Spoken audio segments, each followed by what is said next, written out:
going to go to the press review now. Emily is starting off with the front pages here in France. They're all full, of course, of that breaking news that we brought you this time yesterday on the programme, remembering Lionel Jospin, who passed away yesterday at the age of 88.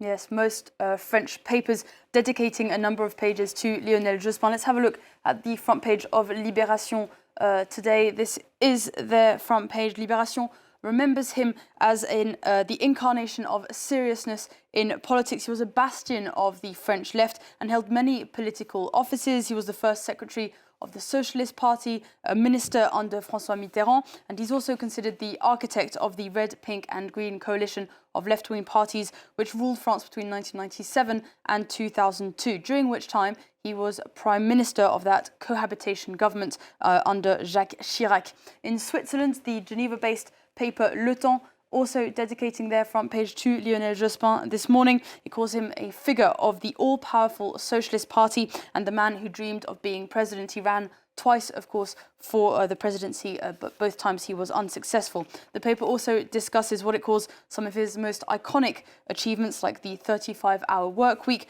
a universal medical coverage, or his focus on youth employment. Yeah, great in French politics, Lionel Jospin. Other news, the judicial reform referendum in Italy. We talked about this with our correspondent Seema Gupta in Rome yesterday. Didn't go Giorgia Meloni's way. What do the Italian front pages look like today, Emily? Yes, well, the No's had it yesterday, and the Italian papers are debating that result today. Let's have a look at La Repubblica. They have a great big fat no on their front page this morning. The referendum, which aimed to make big changes to the judicial system, was turned down by 54% of voters, something which this opposition paper celebrates as a beautiful day for the Italian people. Staying on the left, Il Fatto Quotidiano here this morning, also covering the story on their front page. Headlines with Italy wakes up. It cheers on the, quote, silent majority which stepped up to oppose the referendum.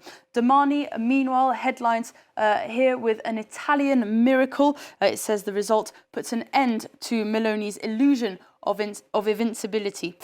Meanwhile, it's disappointment on the right of the press. Let's have a look at Libero here. This is their front page. They talk of the survival of an ailing system where, quote, inequality is evenly distributed among all Italians, as the paper puts it. Finally, La Verità decries a republic of judges declared winners, of course, by what it calls, quotes, the most misleading referendum campaigns in history.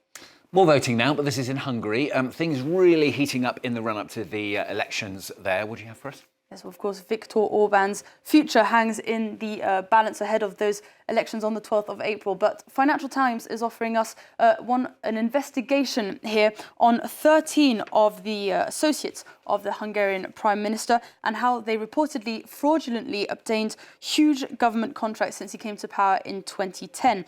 Now, the paper found that 14% of public funds went to 42 companies owned by those 13 associates who have reportedly bagged up to 28 billion euros since 2010.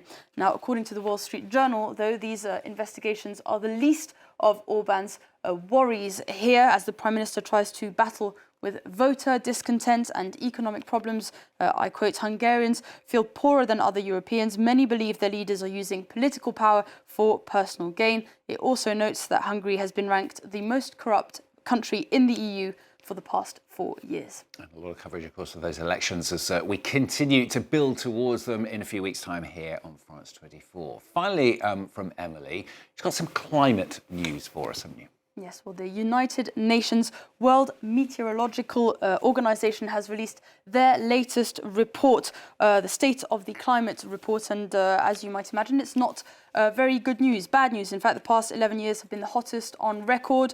Oceans are warming at rates that we've never seen before. But this CNN article says that we've got so used to bad climate news that we're almost becoming blind to it and people are finding it boring. So in a bid to change that a bit, I found a good bit of climate news on the BBC. Let's have a look at this story here. It's about Woody, the one-eyed ferret-fighting dog.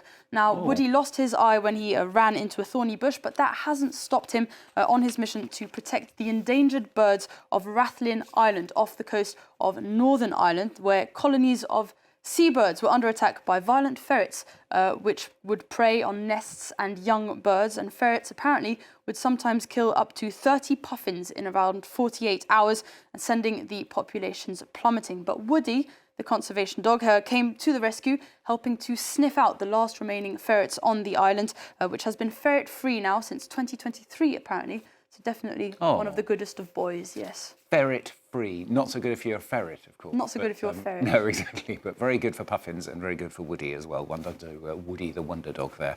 All the latest coming up for you, of course, after the break. We're going to bring you up to date with the latest situation in the Middle East. And as well, it'll be my prospective guest as well. So stay with us for that after the break.